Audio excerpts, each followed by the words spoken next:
અરબી સમુદ્રમાં ડ્રગ્સની હેરાફેરી કરનારા પર સુરક્ષા એજન્સી કોસ બોલાવી રહી છે. ગઈકાલે 14 પાકિસ્તાનીઓને 86 કિલો ડ્રગ્સ સાથે ઝડપી લીધા બાદ આજે વધુ એક સફળ ઓપરેશન પાર પાડ્યું હતું. એક બોટમાંથી 2 શખ્સોને 173 કિલો ડ્રગ્સ સાથે ઝડપી લેવામાં આવ્યા છે. કોસ્ટગાર્ડ, એટીએસ અને એનસીબી દ્વારા આ ઓપરેશન પાર પાડવામાં આવ્યું છે. અરબી સમુદ્રમાં ડ્રગ્સની હેરાફેરીનો સુરક્ષા એજન્સી દ્વારા પર્દાફાશ કરવામાં આવી રહ્યો છે. ગઈકાલે 28 એપ્રિલના રોજ અરબી સમુદ્રમાંથી 14 જેટલા પાકિસ્તાની શખ્સોની બોટમાંથી 86 કિલો ડ્રગ્સનો જથ્થો ઝડપી લેવામાં આવ્યો હતો, જેમની બજાર કિંમત ₹600 કરોડ જેવી થવા જઈ રહી છે. ત્યારે કોસ્ટગાર્ડ, એટીએસ અને એનસીબી દ્વારા વધુ એક સફળ ઓપરેશન હાથ ધર્યું હતું, જેમાં અરબી સમુદ્રમાંથી પસાર થતી એક બોટને શંકાના આધારે રોકી તલાશી લેતા તેમાંથી 173 કિલો ડ્રગ્સનો જથ્થો મળ્યો હતો. રાહુલ ગાંધીના નિવેદન અંગે નિવેદન આપતા ભરત બોઘરાએ જણાવ્યું હતું કે આ વાત દેશની અસ્મિતા સાથેની છે. આ દેશમાં વર્ષો સુધી જેમની રાજા રજવાડાઓએ દેશની જનતા માટે અનેક પોઝિટિવ નિર્ણયો કર્યા છે. ગંભીરતાપૂર્વક તેઓ બોલ્યા કે રાજા રજવાડાઓ જમીન હડપ કરે છે, પરંતુ મારે રાહુલ ગાંધીને કહેવું છે કે આ એ રાજા રજવાડાઓ છે જેમણે પોતાના ગામના ગરીબ પરિવારોને મંદિરમાં પૂજા અર્ચના કરતા સમયે સામાન્ય વર્ગના લોકોને પણ જમીનો આપી છે. સરદાર સાહેબની વિનંતીથી 562 રજવાડાઓએ પોતાની મિલકતો, જમીનો અને રાજ વિલીનીકરણ કરીને આપી દીધા છે.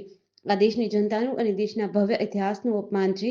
પ્રદેશ ભાજપ ઉપાધ્યક્ષ ડોક્ટર ભરત બોઘરાએ જણાવ્યું હતું કે દેશમાં લોકશાહીનું પર્વ ઉજવાઈ રહ્યું છે, ત્યારે દેશમાં વડાપ્રધાન નરેન્દ્ર મોદીના નેતૃત્વમાં વિકસિત ભારતનું સપનું સાકાર કરવા માટે કટિબદ્ધ બન્યા છે. છેલ્લા 10 વર્ષમાં મોદીના નેતૃત્વમાં દેશનો સર્વાંગી વિકાસ થઈ રહ્યો છે. વડોદરા જિલ્લાના સાવલી તાલુકાના ભાદરવા સાકરદા રોડ પર રાણિયા ગામ પાસે રહસ્યમય અકસ્માતમાં ભાદરવા ગામના યુવાનનું અકસ્માતમાં મોત નીપજ્યું હતું. પોલીસે યુવાનનો મૃતદેહ કબજે કરીને કાર્યવાહી હાથ ધરી છે. તે સાથે અકસ્માતના બનાવનું ચોક્કસ કારણ જાણવા માટે તપાસ શરૂ કરી છે. આ બનાવે ભાદરવા ગામ સહિત આસપાસના ગામોમાં ચકચાર જગાવી છે. સાવલી તાલુકાના ભાદરવા ગામે રહેતો 19 વર્ષીય મયુરસિંહ મહેન્દ્રસિંહ ભૂમેલા મંજુસર જીઆઈડીસીમાં ખાનગી કંપનીમાં નોકરી કરે છે. મયુરસિંહ વડોદરા નજીક આવેલી શેરખી ગામમાં મોડી સાંજે મિત્રના લગ્નમાં ગયો હતો. લગ્નમાં હાજરી આપીને વહેલી સવારે પરત ભાદરવા ફરી રહ્યો હતો. દરમિયાન ભાદરવા અને સાકરદા ગામની વચ્ચે આવેલ રાણિયા ગામ પાસેની ગટરમાં પોતાના બાઇક સાથે પટકાયો હતો, જેમાં તેનું મોત નીપજ્યું હતું. ઇન્દોરમાં લોકસભાની ચૂંટણીના 14 દિવસ પહેલા કોંગ્રેસના ઉમેદવાર અક્ષય કાંતિબામે પોતાનું નામાંકન પાછું ખેંચ્યું છે, એટલે કે તે હવે ચૂંટણી નહીં લડે.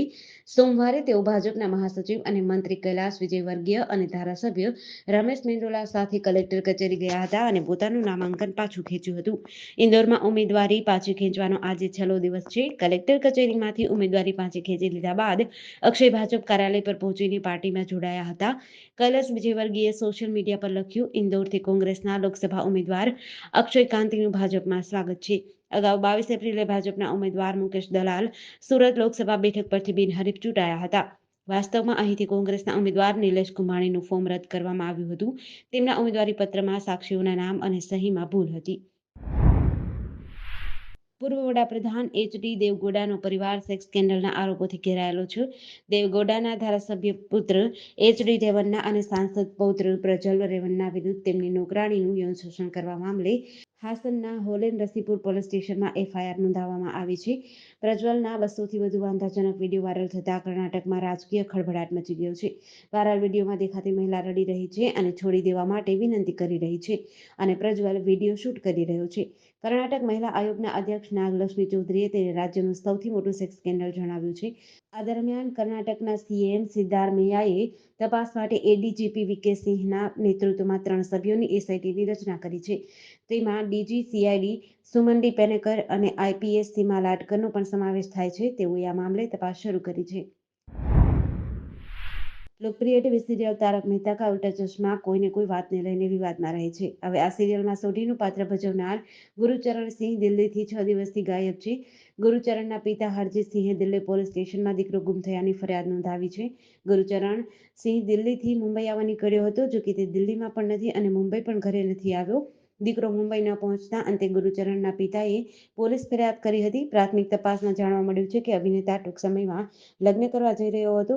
એટલું જ નહીં, તે આર્થિક સંકટનો પણ સામનો કરી રહ્યો હતો. પોલીસે જણાવ્યું કે ગુરુચરણે 22 એપ્રિલના રોજ એટીએમમાંથી ₹7,000 ઉપાડી લીધા હતા. ત્યાર પછી તેનો ફોન સ્વિચ ઓફ થઈ ગયો હતો. તેનું છેલ્લું લોકેશન દિલ્હીના પાલમમાં તેના ઘરથી થોડા કિલોમીટર દૂર મળી આવ્યું હતું. બનાસકાંઠા જિલ્લા એસીબી પોલીસ સ્ટાફના આગથળા પોલીસ સ્ટેશન વિસ્તારમાં પેટ્રોલિંગમાં હતા. દરમિયાન મળેલ બાતમી હકીકતના આધારે મહિન્દ્રા કંપનીની મરાન્જો ગાડીમાંથી ગેરકાયદેસર અને વગર પાસ પરમિટના ભારતીય બનાવટના વિદેશી દારૂની બોટલ 1028 સહિત કુલ 4,31,572 રૂપિયાનો મુદ્દામાલ સાથે ગાડી ચાલક સુરેશસિંહ ભવરસિંહ રાવને સિલ્વર હોમ્સની બાજુમાં નવા નરોડા અમદાવાદ 2 નવસાદ ઇમરાનભાઈ મીર તેમજ તેમને બંનેને ઝડપી પાડીને મુદ્દામાલ ભરાવનાર બાબુસિંહ રાજપૂતવાળાઓ ગાડી ગુજરાત બોર્ડરમાં પ્રવેશવા માટે ફોનથી જાણ કરનાર આરોપી સુરેશભાઈ કરશનભાઈ રાજપૂત પ્રોહિબિશન એક્ટ મુજબ આગથાળા પોલીસ સ્ટેશન ખાતે કાયદેસરની કાર્યવાહી હાથ ધરવામાં આવી છે. ગુજરાતની અનુદાનિત માધ્યમિક શાળાઓએ નિયત કરતાં વધુ ગ્રાન્ટ મેળવી હોવાનો રાજ્યના ઓડિટમાં ગડબડી થઈ હોવાનો પર્દાફાશ થયો છે. શહેર ડીઈઓ દ્વારા 150 ગ્રાન્ટેડ શાળાઓ પાસે ₹3.8 કરોડ કરતાં વધુની રિકવરી માટે નોટિસ જારી કરાઈ છે. અમદાવાદ શહેરમાં આવી 150 જેટલી અનુદાનિત શાળાઓએ 1,000 થી 29 લાખ રૂપિયા સુધીની વધુ ગ્રાન્ટ ચૂકવાઈ હોવાની માહિતી મળી છે.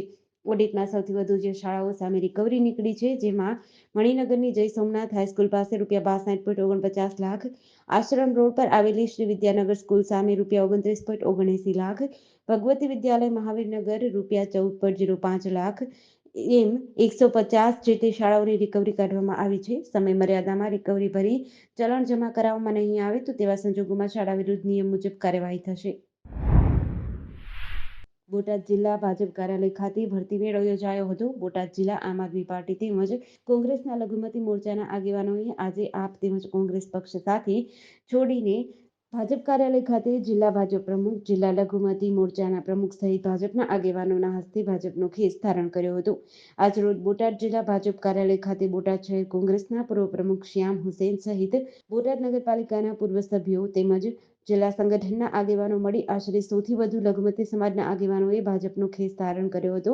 બોટાદ જિલ્લા ભાજપ પ્રમુખ દ્વારા જણાવ્યું હતું કે આપ તેમજ કોંગ્રેસના આગેવાનો દ્વારા આજે ભાજપમાં જોડાતા ભાજપ વધુ મજબૂત બનશે અને આગામી દિવસોમાં તેના પક્ષને લાભ મળશે.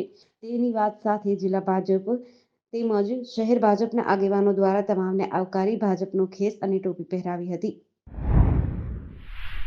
છત્તીસગઢના બેમેતરામાં મોડી રાત્રે એક પિકઅપ વાન ઊભી રહેલી ટ્રક સાથે અથડાઈ હતી. આ અકસ્માતમાં 9 લોકોના મોત થયા હતા, જેમાં 2 જોડિયા બહેનો સહિત 5 મહિલાઓ અને 3 બાળકોનો સમાવેશ થાય છે. 23થી વધુ લોકો ઘાયલ થયા છે. 4 ઘાયલોને રાયપુર એમ્સમાં દાખલ કરવામાં આવ્યા છે, જેમાંથી એકની હાલત ગંભીર છે. આ અકસ્માત બેમેતરા પોલીસ સ્ટેશનના કાઠિયા ગામમાં થયો હતો. દુર્ઘટના પર દુઃખ વ્યક્ત કરતા સીએમ સાઈએ મૃતકોના પરિવારજનો પ્રત્યે સંવેદના વ્યક્ત કરી હતી. સિમગા નજીક તેરૈયા ગામમાં છઠ્ઠીના કાર્યક્રમમાં હાજરી આપવા માટે 35થી વધુ લોકો પિકઅપ વાનમાં સવાર થઈને જતા હતા. રાત્રે 2:30 વાગ્યાના સુમારે પરત ફરી રહ્યા હતા, ત્યારે સામેથી આવતા વાહનની લાઇટના કારણે પિકઅપ ચાલક ટ્રકને રોડ પર ઊભેલી જગ્યાએ જોઈ ન શક્યો અને અકસ્માત સર્જાયો હતો. તમામ પાથરા ગામના રહેવાસી છે.